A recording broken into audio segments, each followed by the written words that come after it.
Ukraine. They do remind me a lot of that kind of the Queen, British music from 90s, maybe even a little bit earlier. They are bringing that retro sound to the stage, and I'm excited to see. They're quite complex, quite interesting. It would be nice to see what they got planned for us. Ukraine. Okay.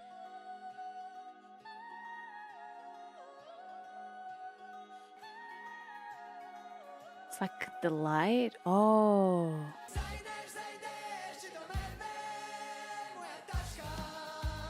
Very interesting outfits. So iridescent in our screen. Is this on purpose? I'm not sure.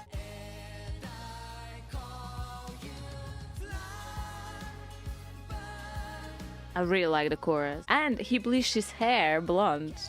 That's new. He completely transformed his image.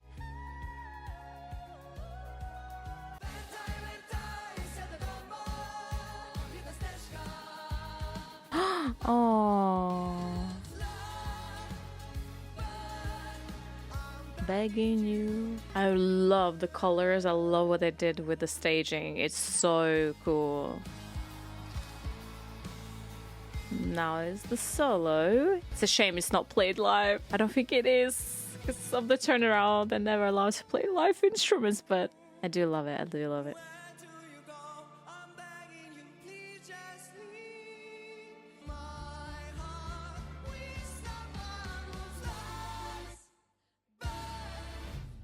Love the colors, love the pink, love.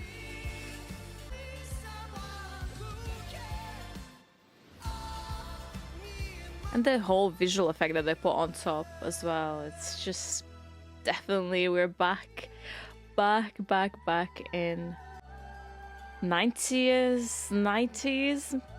Yeah. Oh, the light is brought back. The hope. Beautiful. Beautiful. Very, very beautiful. Thank you, Europe, for your support. Thank you so much.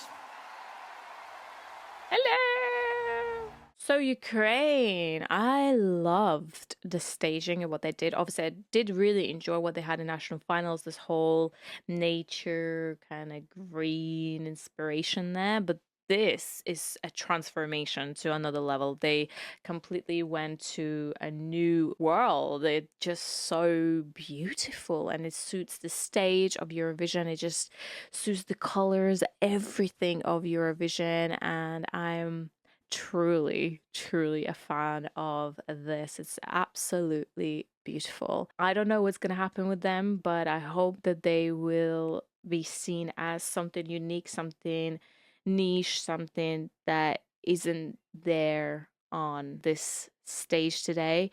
And I hope people can at least appreciate the complicity of the song and how just beautiful it is.